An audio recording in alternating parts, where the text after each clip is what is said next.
గారు లాస్ట్ మాట్లాడుతున్న స్పీకర్. దీంతో ఇంకా క్లోజ్ చేద్దాం. పండ్రిగౌడ్ గారిని మాట్లాడాల్సిందిగా. అందరికీ నమస్తే. మొత్తానికి ఏది జర్నలిజం, ఎవరు జర్నలిస్టులు, ఒక మంచి చర్చ ఆద్య టీవీ నుంచి పెట్టడం సరితమ్మ గారికి ధన్యవాదాలు. ఇంతకుముందు శైలేష్ గారు ఒక మాట చెప్పాడు. ఒక పత్రికకు సంబంధించినటువంటి దాంట్లో సీఎం రేవంత్ రెడ్డి మాట్లాడుతుంటే అందరూ నవ్వుదుర్రు అని చెప్పేసి, నేను సీఎం రేవంత్ రెడ్డి వ్యాఖ్యలు తప్పట్టాల్సింది కాదు, నవ్వినలను తప్పట్టాలి.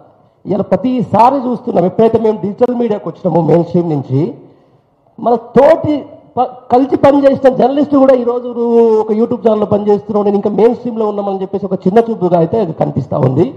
ఇవాళ అత్యంత ఎక్కువగా ఎవరైతే డిజిటల్ మీడియాలో ఉన్నటువంటి జర్నలిస్టుల మీద విషయం చిమ్ముతున్నది రేవంత్ రెడ్డి ఇంకోలో గారు. సాటి జర్నలిస్టే, సాటి నాతో పాటు పనిచేసిన రిపోర్టరే. ఎందుకని ఒక యూట్యూబ్ జర్నలిస్ట్ అనేటోడు ఒక క్రైమ్ రిపోర్టర్, ఒక యూట్యూబ్ జర్నలిస్ట్ అనేటోడు ఒక హెల్త్ రిపోర్టర్, ఒక యూట్యూబ్ జర్నలిస్ట్ అన్ని విభాగాలుగా వాడు పోతాడు. వాడికి ఒకటే బీట్ ఉంటుంది, దానికే పట్టు ఉంటుంది. అరే ఏడు పోయినా ఈడే కనపడుతుండేంది, ఏడు పోయినా ఈడ చేస్తుండేంది, వాడికి ఒక ప్రతి దాంట్లో ఈయన కనపడుతుంది, ఎక్కువ పేరు వస్తుండేంది. ఈరోజు 2 సంవత్సరాలు ఒక మెయిన్ స్ట్రీమ్ మీద పనిచేస్తే గడ జర పోయి ఇట్లా బయట పట్టుకురాపోరా అంటే నేను పెద్ద జర్నలిస్ట్ నాకు అడుకొచ్చింది.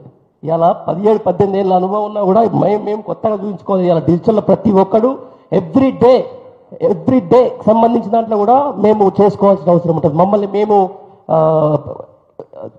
కొత్తగా చూపించుకోవాల్సిన అవసరం ఉంటుంది. కాబట్టి ఫస్ట్ ఆఫ్ ఆల్ ఎవరైతే నవ్వే నాపచైనే పండుద్ది. ఈరోజు మనల్ని చూసి ఎవరైతే వ్యక్తిత్వ హరణానికి పాల్పడతారు, రేపు కూడా వాళ్ళు డిజిటల్ మీడియాకి వస్తారు. ఇవాళ అన్నది ఏదో అరే బాగున్నారా బాయ్ ఇది డిజిటల్ జర్నలిస్టులు అని చెప్పేసి సంఖ్యలు బతుకునేటోడు ఎవరైనా గుర్తుపెట్టుకోవాలి, రేపు ఇటు రావాల్సిందే. అప్పుడు మనం కూడా అంటే ఎట్లా అంటే వాడు నవ్వుతుండని చెప్పేసి కూడా అట్లా ఊరుకుంటామా? ఇప్పుడు ఏంటంటే ఎవరైతే ఈ డిజిటల్ మీడియాని అడ్డు పెట్టుకొని ఈరోజు పదవులు పొందినరో వామ్మ రేపు పొద్దున వీళ్ళందరూ డ్యామేజ్ చేసేసి నాకు లేపు బతుకు లేకుండా చేస్తారేమని చెప్పేసి ఆ ప్రెస్టేషన్ కనపడుతుంది. ఇప్పుడు ముఖ్యమంత్రి కనపడుతుంది, అందరికి కనపడుతుంది. అందుకనే దాంట్లో భాగంగా వీళ్ళని తక్కువ చేయాలి అనే ఉద్దేశంతో గతంలో నుంచి అనే విషయం చిమ్ముతూనే ఉన్నాడు. చిమ్మినంత మాత్రాన ఏముండదు, కానీ ప్రజా సమస్యలని ఖచ్చితంగా వెలికి తీస్తూనే ఉంటుంది సోషల్ మీడియా. ఇలా ఫోన్ ఉన్నోడు ప్రతి ఒక్కరు జర్నలిస్టులే. ప్రధాన మీడియా అంత అమ్ముడు అయినప్పుడు మరి ప్రజల పక్షం నిలబడేది డిజిటల్ మీడియానే కదా, అంతకంటే ఇంకేమైనా ఉంటుందా? థ్యాంక్ యూ ఈ అవకాశం ఇచ్చినందుకు. థ్యాంక్ యూ పండరి గారు. ఆద్య టీవీ పెట్టిన ఈ రౌండ్ టేబుల్ మీటింగ్కి వచ్చి